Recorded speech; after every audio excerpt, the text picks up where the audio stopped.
The information shared on Light Body Radio is for educational and informational purposes only. The content of this podcast is not intended to be a substitute for professional medical advice, diagnosis, or treatment. Always seek the advice of your physician, licensed healthcare provider, or qualified wellness practitioner with any questions you may have regarding a medical condition or health goal. Dr. Lara May, her guests, and affiliates do not claim to cure, prevent, or treat any condition and are not responsible for any actions taken based on the information shared in this podcast. By listening to this podcast, you acknowledge that you are responsible for your own health decisions and that any actions you take based on the content are at your own discretion and risk. Thank you for tuning in to Light Body Radio.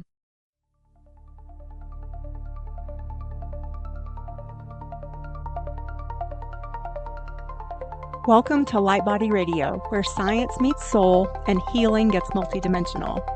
I am your host, Dr. Lara May, functional medicine pharmacist, master intuitive Reiki channel, and certified life and health coach.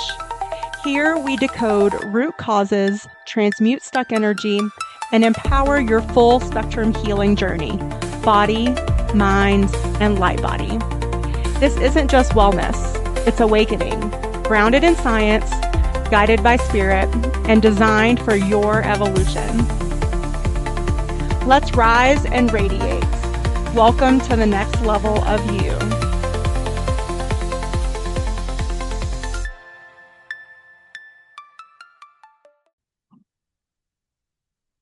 Hello and welcome to Light Body Radio. I'm your host, Dr. Lara May, and today we have with us Craig Meriwether. He provides hypnotherapy for spiritual healing, guiding clients through past life discovery, spirit world exploration, and deeper connections with guides and ancestors.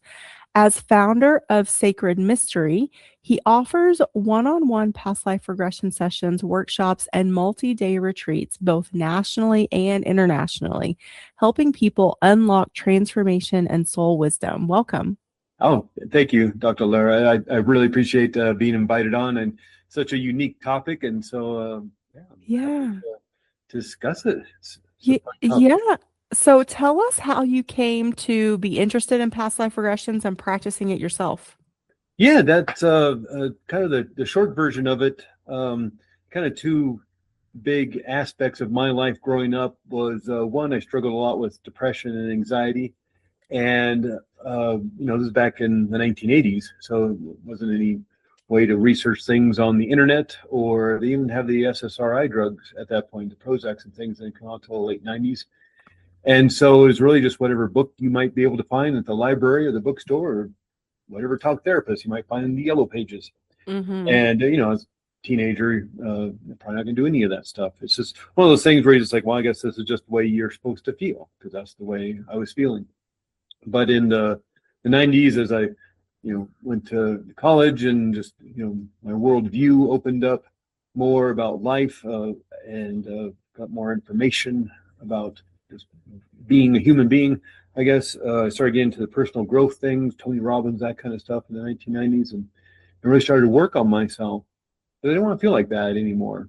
And that paired with the other big aspect of my life was kind of spirituality. I grew up in the church, meaning was born into the Episcopal Church, which is kind of Catholicism light, and the Protestant Church. And I really like the ceremony and the ritual of it all, the robes and the candles and all that. But then I also went to a Baptist-run school from 6th grade to 12th grade. And these are actually two very divergent kind of philosophies around Christianity. They are. Yeah, they don't very different. And so I had all this, and what I was noticing is like I could get to that mountaintop high with more spiritual aspects, because growing up in a Christian home, I'm not drinking, and not doing drugs or anything. But what I could do was find that kind of blissfulness sometimes through more spiritual means. Again, that kind of mountaintop retreat high. And so that's what I linked it to, was more spiritual work. And so that aspect of it also was a part of my life, especially kind of moving away from home and going to college and just, meeting other people and learning about the world and other cultures.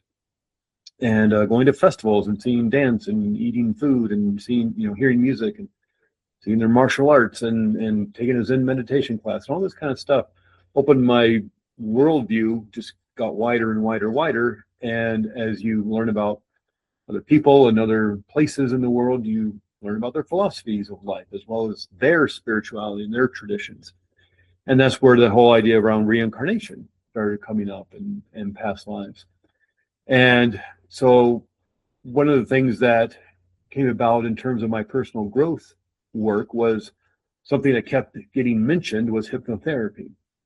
And so I actually started using hypnotherapy in my own life to deal with some of the issues I've been dealing with and resolve that depression and grief and anxiety. As well as I found you could also use that in a more spiritual way as well, using those more, I like to use the word altered state of consciousness, but what we're really talking about is the alpha and theta brainwave states. And this is just something natural that we move in and out of.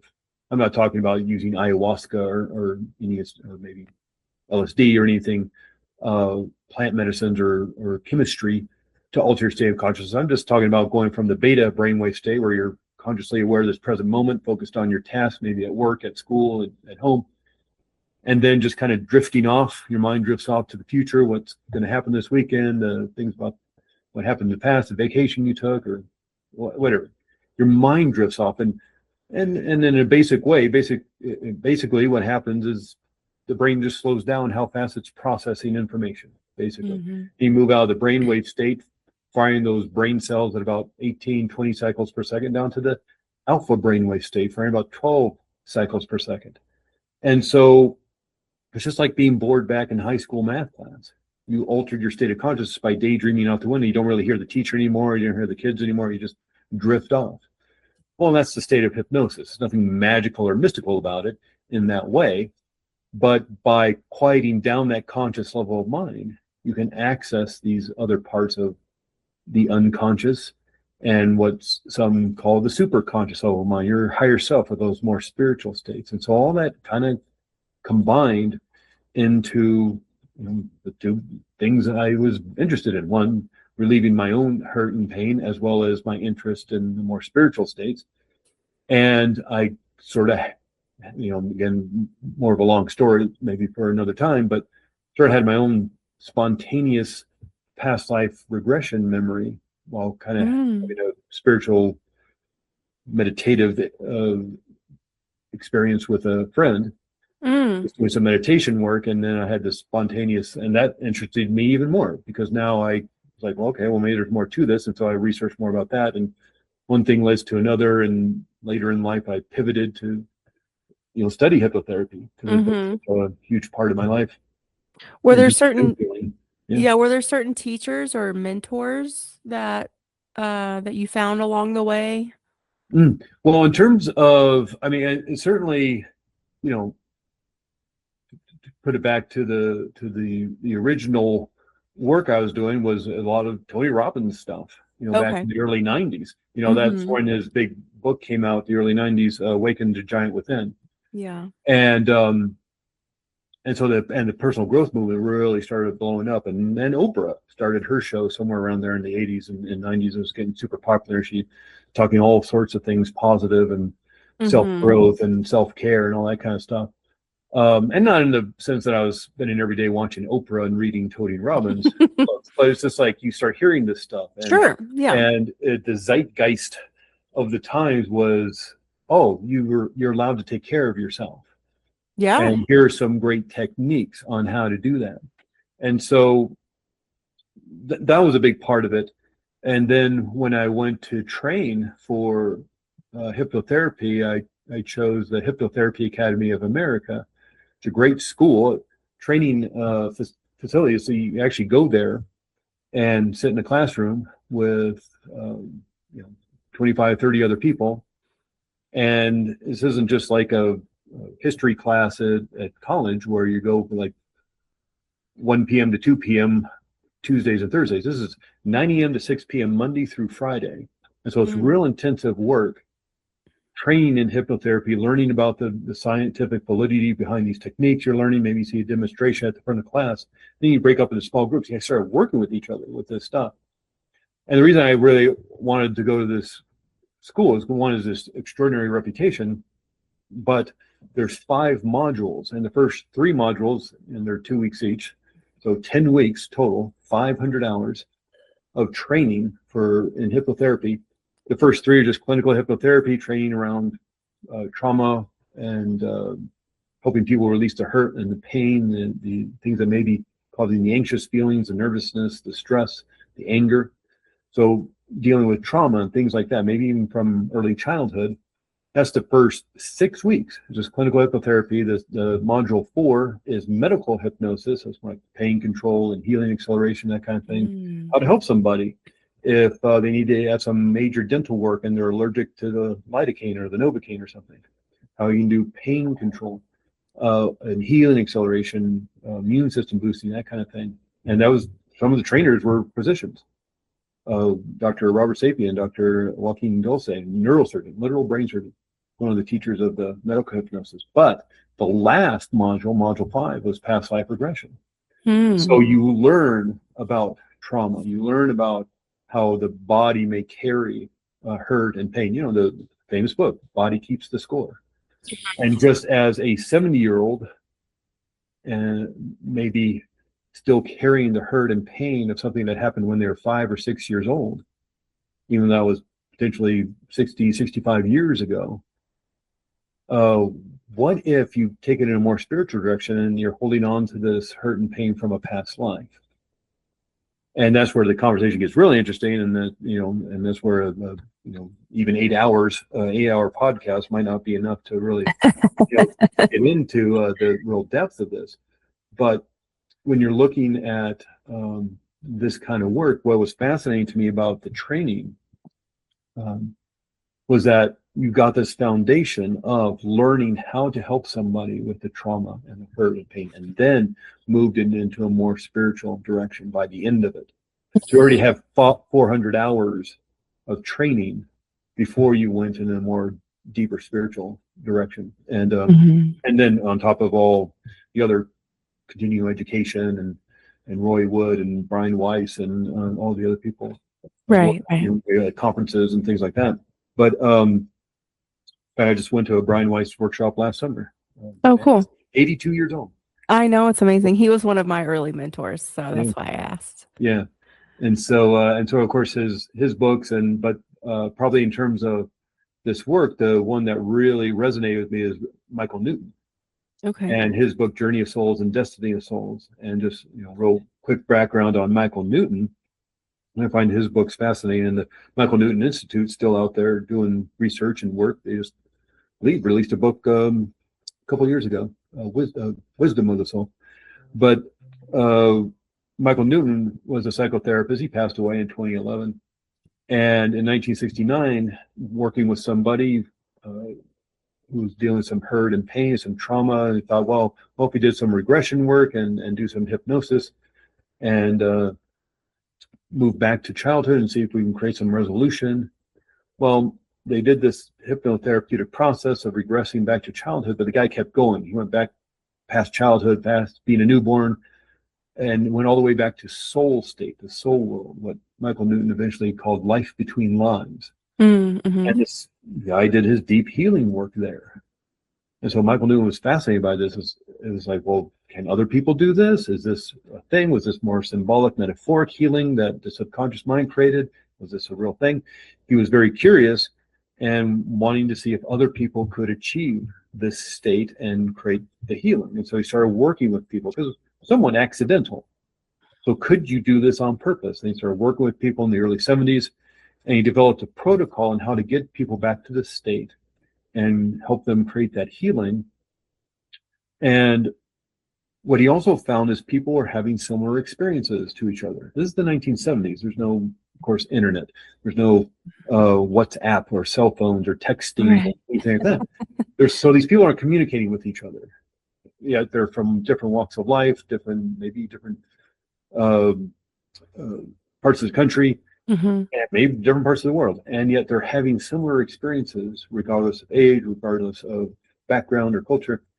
They're having similar experiences of being a soul, being a spirit, and connecting with their soul family, or connecting with their spirit guide, or the council of elders, or uh, going to the spiritual library, going to the healing place, or going to view more different past lives, or Mm-hmm. your current life, and finding out more about your purpose and your mission and your ultimate goal in this life.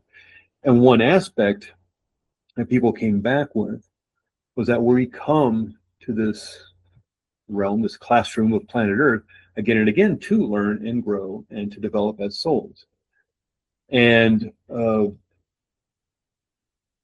we may be carrying hurt and pain from a different life because maybe resolution didn't happen. Because just like going to school, it's like, okay, well, if you're in college and you don't, chemistry class doesn't go well, you're gonna have to take that chemistry class over again. Or maybe Mm-hmm. you have to go to summer school, or maybe you need a tutor, and so doesn't necessarily mean just because you're here that everything maybe goes the way you're supposed to. It's a training ground. Right. It's a computer simulation. There's some theories out there about the computer simulation theory. And there may be reason to, like, okay, well, let's try this scenario this way this time. Because last time these complications came up and all this, or you need to work with this one person, and that's why maybe you're noticing certain relationship patterns coming up again and again and again. Mm-hmm. Well, what if you were able to find a way to resolve those so you can then kind of graduate and move on to the next lessons you need to learn? Or, maybe it's more like just learning different perspectives on a certain situation or circumstance, or learning, teaching that you have to go through. Sort of like abundance and wealth. Let's be very general about it. Abundance and wealth. Of course, it'd be helpful to be rich and have the yacht and the private jet and the house in the south of France and apartment overlooking Central Park and all that stuff. So it'd be very helpful to understand that kind of wealth and that kind of abundance. But would it also not be helpful in order to understand wealth and abundance to live on the streets of Calcutta, or and have understand that kind of poverty and that kind of being destitute, or maybe living paycheck to paycheck, or these are all ways of learning about wealth. What is wealth like back in the 1500s? What is wealth like back in 3 BC? How is it different, and how do you learn through that? Mm-hmm. And so Michael Newton did about 20 years worth of research all through the 70s, all through the 80s. He worked with thousands upon thousands of people, 365 days a year. He's working with thousands of people over 20 years. And that's when he released his first book, Journey of Souls, in 1992. He then did another decade's worth of research, where thousands of people or so, and released the second book, kind of volume 2, Destiny of Souls, which is twice as thick as the first book. Mm-hmm. And it's through those books that we understand more about what soul life is like and people's experiences of it. And again, it's not just like you work with one or two people, Right. and they're channeling this information. You work with tens of thousands of people over the course of 30 years, on top of they're still producing books. Yeah. From the Michael Newton Institute in the early 2000s, and they're still doing research. Mm-hmm. Yeah. Again, since he's passed, I think they've released 2 or 3 books since he's passed, and of just new research of Mm-hmm. experiences. So, if in terms of anybody that I model my work, is probably his, because of the healing that can happen while in that soul world, that soul state. So while it's fascinating and it's interesting to have that curiosity and experience around what past lives have I lived, of course, and that's a legitimate and a very valid way of coming to this work. It's just having curiosity. You read Brian Weiss, you read Many Lives, Many Masters, you read Dolores Cannon, Mm-hmm. my book, and you get a curiosity of, well, wonder what my past lives are. And that's great. That's a great way to come to this work. But it's also like, what if there's something that you're still holding on to from that past life? Just like somebody may be holding on to something from when they were 5 or 6 years old, very traumatic, growing up in an unsafe home. Well, what if, in a certain similar way, you're holding on to something from a past life? And that's where the training I have, I like the way they created that training, the Hypnotherapy Academy, because the core training is helping people release that hurt and pain. Now, it doesn't necessarily mean you have any, but if that comes up, it can be very helpful to release it in that state. Yeah.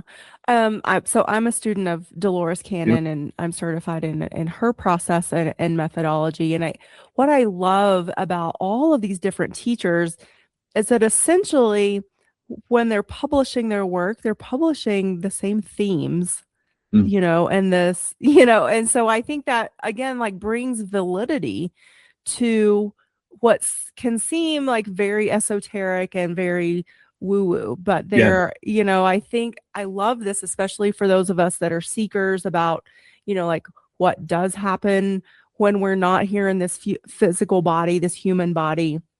And so I think that also dispels some of that it can help even the biggest of skeptics at least say that, okay, there are patterns here. And, these are all independent people, like you said, like even the teachers themselves, like Brian Weiss was in Florida, Dolores Cannon was in Arkansas. I don't know where your mentor is, but but they're helping thousands and thousands of people and all seeing similar patterns, whether it's you go spontaneously to that space in between lives or or you're maybe guided with intention to a specific time or place. It varies, but the outcome is still the same, which is healing.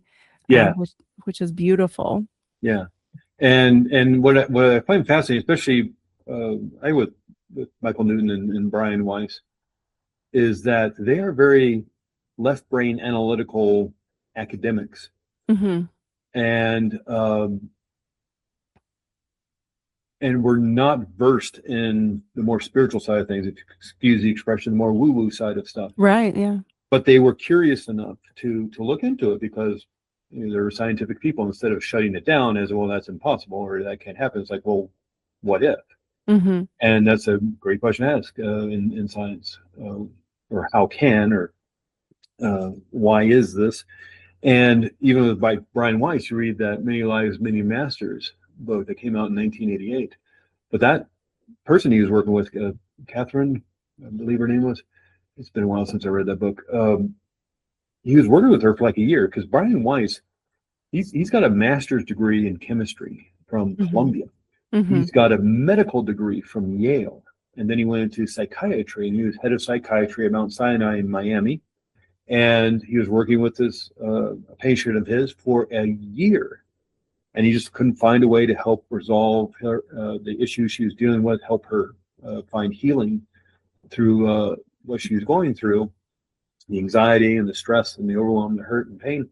And he came to finally decide, well, maybe we should do some regression work using hypnotherapy. And kind of very similar to Michael Newton's situation, she kept going past childhood and went into a past life, and the past life of Egypt back in, I forget when, but 5 BC or 100 BC or something like that.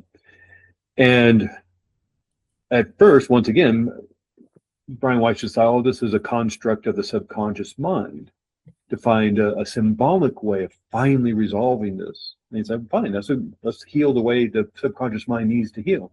And so they worked with it a little bit more.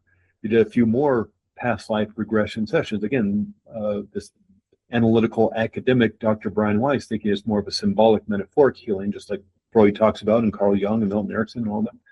Subconscious mind speaks to us in dreams and metaphor and symbolism. And I thought, well, this is the way she's creating this healing. Well, she was getting really detailed information about Egypt, like Egyptologist, archaeologist kind of detailed information. This is 1980. Our internet was the Encyclopedia Britannica. Right. Whatever we, just, a regular, quote unquote, regular person, this is the information we had on Egypt. It's wherever you could find in the Encyclopedia Britannica. But she was getting extraordinarily detailed information that he could verify with his archaeologist, Egyptologist friend from Yale and whatnot. And so she's getting highly detailed information. She created extraordinarily deep healing, emotional healing, which he kind of had to come to the conclusion, like the only way she's creating this deep healing is by resolving a real issue from a Mhm. real time in her life, even it being this extraordinary past life she's talking about. So she's getting not only detailed information about the time and place that she shouldn't have, that only a very handful, a few people, a handful of people should know who have studied this for 10 and 20 years. And she was doing extraordinary deep healing work emotionally and mentally. And she started getting detailed information about Brian Weiss's own life, like private life. Again, this is 1980. There's no internet. There's no way to look up on social media. And even if she was stalking him, all this stuff of that happened in his life happened in a different place, in a different where he grew up or where he first started living, because he had a child die very early in life, like 1 year old, something like that. And she knew about that. And a couple of family members, a couple of doctors, not a whole lot of people knew this. And she's giving detailed information about the stuff that happened decades previously. And so finally he had to come to the conclusion, sort of like the Sherlock Holmes thing. It's like you remove the impossible, whatever's left over, however improbable, has to be the answer. Mm-hmm. And so this analytical, academic left brain person, like, well, the only thing that makes sense is that she's having a real past life experience.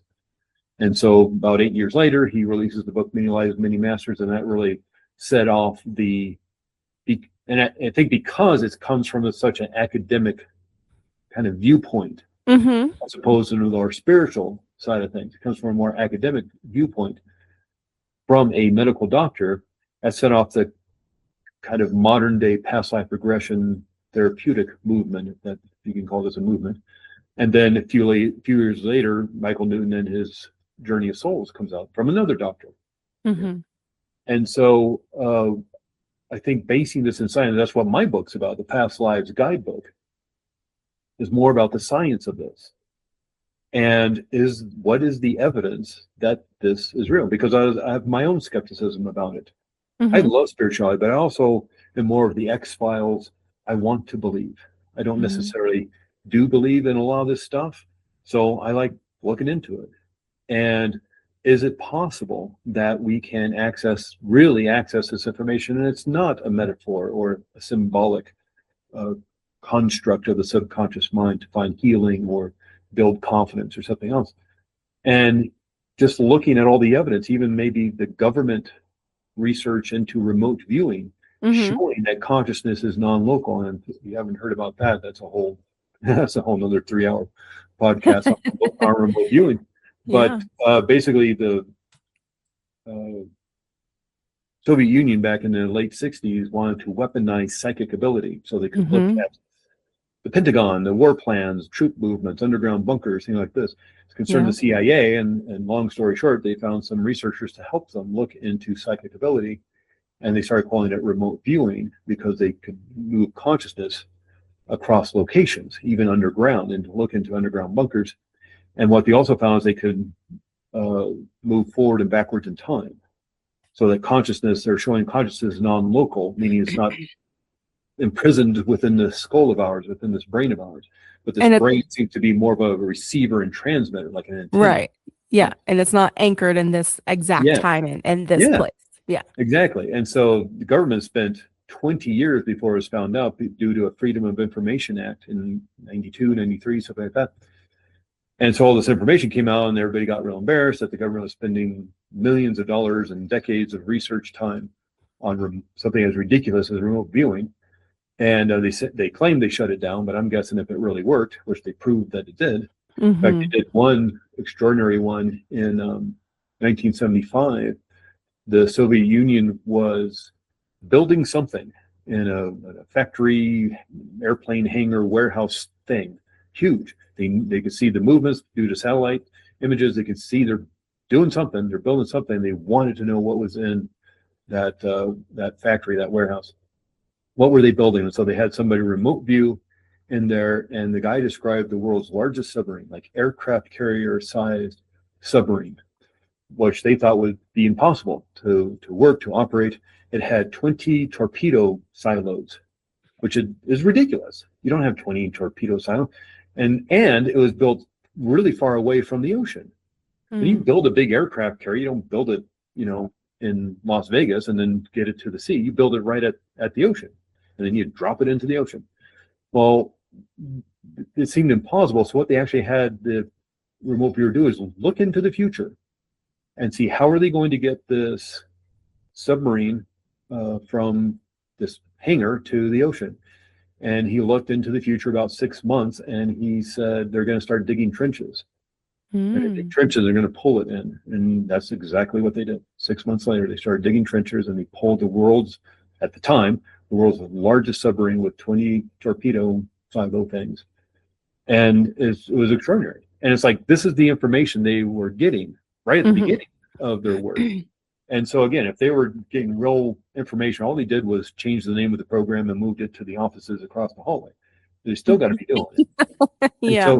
So you got the government showing consciousness is non-local and can move throughout time and location and place, on top of research around the holographic universe, or is it the computer simulation theory, or is it the multiverse?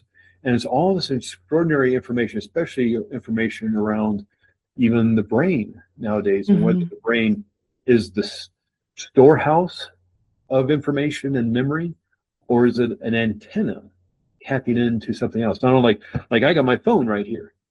I have all the information of the world in my phone. Well, it's not in my phone, is it? I'm pulling it in from somewhere else. Yeah, I have a couple pictures. I got a couple of songs on my phone. But the information I gain from and communicating back and forth with people is not in the phone. It's being transmitted through this phone. This phone acts like a big, gigantic antenna pulling in information. So that's kind of what some research is saying the brain is doing. Specifically, maybe more like pineal gland. Again, another 3-hour conversation right there. And so that's what my book's all about, is about what's the biology of this? What's the brain doing? What's the pineal gland doing? What's the theories around consciousness and being non-local and the remote viewing research of the government? And is this a computer simulation, which would fit the theory that we're coming back here and again to learn and to grow and to develop? Yeah. Maybe with the same group of people. Yeah. And I mean, to you. Yeah, for sure. And I think it's also so fascinating that the brain itself can make its own chemistry. It has its own way of making its own chemistry of these spirit molecules like DMT, or so yes, you can have the ritual and the experience of plant medicine, whichever plant you choose to to partake or to try or have that ceremony with. But the brain can also make those chemicals without that exogenous ingestion, which is also fascinating. Yeah. Well, it's that idea that the reason morphine works is because the receptors on our cells already are there to receive morphine that the brain can create. It's just you can't copyright and patent the brain chemistry, so they make it in a lab, and then they can patent it and charge you for something you can already do yourself, which is, again, where a lot of that pain management and hypnotherapy comes from. It's not that we're disguising the pain or masking the pain. We're tapping into your own ability to create morphine-like chemistry within your brain and send it to the places that need it, that may be causing you physical pain. Right. And the reason that is that chemistry gets in the bloodstream and it finds the cells with the right receptors and gives the computer code or the message to calm down this pain. That's what morphine does. And of course, all the other kind of medicines out there, they work because our brains already created. Yeah. So we're just mimicking what the brain already can do. And same with what you're just saying with the plant medicine. In a certain sense, our brains can already create that and allow us to have those experiences. It may be a little more colorful and a little more intense using ayahuasca or LSD or something else. But the reason that works, otherwise it would just sense it as junk and it would eliminate it. Every time we went to the bathroom, but the reason it works and we have those experiences is because the cells are accepting it, because it senses it as familiar. Yeah. Fascinating. I love it. So going back to the hypnotherapy piece, what is it about the human brain that you've discovered or that you think or maybe hypothesize that is this piece in our healing and our resolution of patterns, trauma, that sort of thing? Like, is it something that our human brains need? Do we need that story, that attachment to the quote unquote reason why, Mm. that link? Yeah, that's a really great question. That's really interesting. Um, I may just depend on your interest as a soul this time around, or what it Mm, is you're here to learn. Why are mhm, some people very much interested? Why are some people fascinated by the books of Dolores Cannon, the work of Dolores Cannon, or Michael Newton, or Brian Weiss, or anybody else?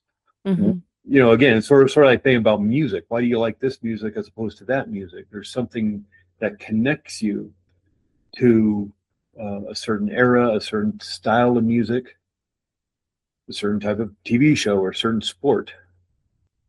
So why would you be attracted to spirituality, or even a certain kind of spirituality? And it just, maybe this time around, it's important for you to grow in this way and discover more about it for your learning and growth as a soul. And maybe this time around, it's like, okay, you need to go in deeper in this way. mm, mhm, In your humanness, in your human body, you need to learn more about this, because maybe in the next life, you're going to need it to advance even further. I like Even that. though, Yeah. even though in your next life, you may be maybe back in history. It's sort of Mhm, like a theater group of, a theater group doesn't like do their year's worth of plays in chronological order. They don't start with a Greek tragedy in January and then go to a Shakespeare play in March and then go to a play from the 1800s in June, and go, and by the end of the year they're doing something from the early 2000s. They jump around. They mhm, start off in January with a new modern play that was written last year and won the best new play award or something. And then they'll do Shakespeare in March. And then they'll go to a play in the 1960s. And then they'll go to a Greek tragedy. They just go where they're feeling. Maybe there's a thread throughout this entire year. Maybe they're just, this is the play we want to do. And it's sort of like what Michael Newton talks about in his books through other people's experiences, is that we have this soul group, the soul family. That's not like a theater troupe, maybe of 8, 9 actors. And you decide, okay, in January, we're going to do this play. And here's how these characters are going to go from act 1 to act 3 and how they're change and develop. And here's who's going to play what role. And here's the costumes. And they'll do that play, and they'll take a break. And then March, they'll decide on another play and who's going to play what character and what role. And here are the costumes we're going to wear, and here's how these characters are going to develop from act 1 to act 3. Totally different time period, totally different place in the world, totally different characters. Yet they're all played by the same actor or the same mhm. group of actors. They're just playing different roles. And in one play, actors may play mother and son, and in the next play, they're best friends, and in the next play, they're employer or something. Mhm. And so it's not that um, they are those characters. They're just playing a role in order for these characters to learn and to grow in a certain way. So by act 3, it's like, okay, this is how they've advanced, hopefully. Mm. And we just keep coming back in order to learn and grow. Sort of like we get dropped into first grade and we're all heading towards our master's degree, in life or love or Yeah. passion or whatever. And we're just moving up together, maybe with the same teacher, even Yeah. supervisor, entire thing. And so, So why is that time between lives so important? yeah, well, I think that's where we can get a lot of clarification and Mm. a lot of healing. Is when we're doing past life regression, when I do a session with somebody, whether it's a shorter one or a longer one, with Dolores Cannon's work with the QHHT, those are like 3-4 hours long sessions. Oh, yeah, at And minimum. that's the kind of sessions Michael Newton was doing, 3 or 4 hours. And so the idea behind a longer session is just, it's more information you can gain with Mhm. somebody. And so you can have this real in-depth past life regression memory and understand more about that past life and how it may be affecting your current life potentially. But it's in that soul world as you move out of that timeline of that past life and up into soul world, that life between lives during that break between classes, kind of summer break up there between levels of school, is you can create that healing, that recharge and reset your spirit energy or your essence or however you want to call it. And great healing can happen there, as well as great insights, and again, into your purpose, into your mission, into your ultimate goals here on Earth in this time around. Mm-hmm. Are there any other past lives, not only the one you just experienced, are there any other ones that kind of feed into and kind of create this thread of, again, maybe like a theater troupe? Every play, even though one's a Greek tragedy and one's a Shakespearean and one's from the 1960s, but there's a thread of love lost or love gained or compassion or empathy or how to deal with wealth or something. Mm-hmm. Even though they're from different time periods, different characters in different places in the world, maybe there's a thread connecting all those plays together in some way. And so maybe that's it. Is there a group of lives you've lived recently or just here and there that all somehow connect together? Sort of just like taking history or class or mathematics. Yeah. Mathematics is a good one. You just don't start writing those crazy equations in the chalkboard, like good. Most of us not. Yeah, and most of us not. We all have to start in first grade with 2 + 2 = 4. Mm-hmm. And then we go to second grade, we learn about subtraction. We go to third grade, we learn our times tables. In fourth grade, we learn about division. And then when high school, we're learning about algebra and calculus and trigonometry. And then, if you want, you go get your master's degree in mathematics and you write those crazy Stephen Hawking's equations on the chalkboard, Yeah. You just don't start with it. You have to grow and learn. If you could think of every grade as a life, it's like, that's a lot of learning you had to do to master mathematics. So what's it going to take to master love or compassion or empathy or wealth and abundance or, fill in the blank? Yeah. And so is this something that you recommend people do on a regular basis, having these sessions? Or, I mean, obviously people can have profound healing from just one session. Oh yeah. I mean, I've seen it myself as well as the practitioner. But I also know, like, if you can have that kind of healing with one session, why not more? Yeah. Well, definitely. And it's, again, it's a fascinating way to get more insights about you as a soul, as a spirit, and past lives. And again, that's fascinating and interesting to you. And absolutely, there's no bad side effects to doing this multiple times. And whether that's once every 6 months or once a month, or I was at that Brian Weiss workshop last summer, and we did like 2 a day or so. I did one at Esalen not too long ago.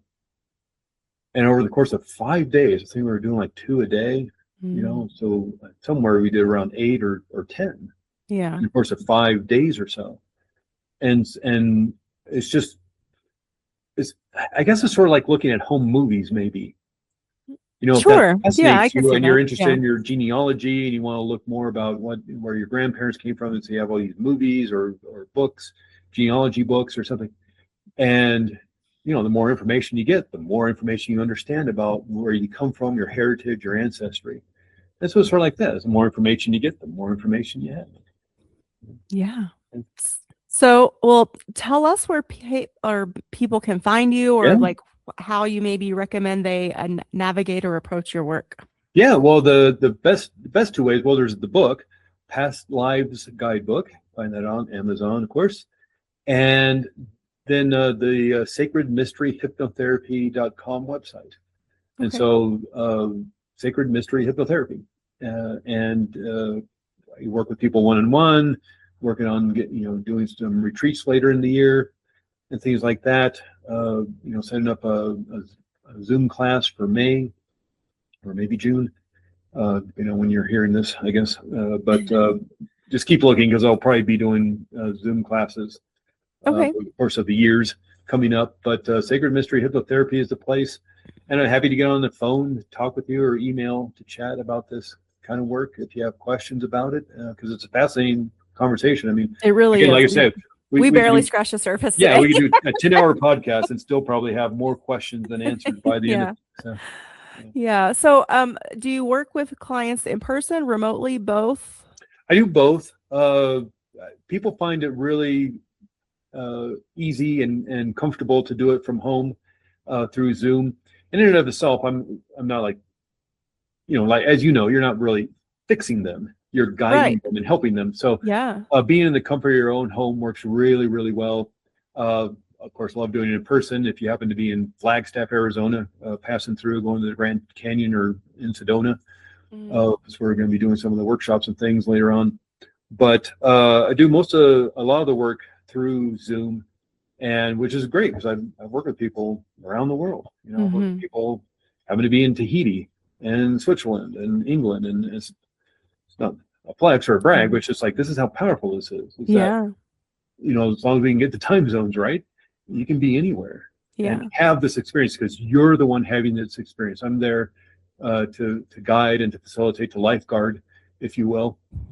So it's really your experience and wherever you can be comfortable and relaxed. And even what the research shows, whether it's hypnotherapy, like clinical hypnotherapy or past life regression or talk therapy, psychotherapy, or life coaching or relationship counseling, or whatever it may be, a doctor's appointment, a lot of the work you're doing, Zoom sessions work as well as in person, is what the research shows over the last 5 years. And there's actually been research that shows Zoom sessions work better because people feel relaxed and comfortable in their home. They feel safe in their homes, and they don't have to drive across town on a busy Friday afternoon to try to get to their appointment on time. So, Right. and when they're done, they're home. Exactly. Yeah. Yes. And especially with those longer sessions like we do in QHHT and like your mentor does as well. Like you would really want to make sure people are back in their body. Oh God, if they've driven to you before you let them leave your office. So yeah. Definitely want to make sure they're grounded and centered, and we take some time at the end to make sure that. Yeah, for sure. Yeah. Oh, I was gonna say too, one of the things that I love about this, and we didn't talk about it much, and we only have a few more minutes, but just for the listeners out there, I have practiced many modalities of different types of spiritual and energy healing, and I've had my own personal experiences with past life regression as well. And so when I came across this work, and I'm sure you found this too, because you mentioned it just a minute ago of we're not doing the healing. We are the facilitators for the healing to happen on the client's own terms. And they're working with their higher self and their guides. Dolores Cannon calls it the subconscious, the SC. But the point that I found so powerful and why I gravitated towards this work to become a facilitator myself is because I felt like it finally dissolved that dynamic of when you go to someone for like a Reiki session, let's say, like there's this element of like sort of like still like giving your power away to that person to quote heal you or fix you. Yeah.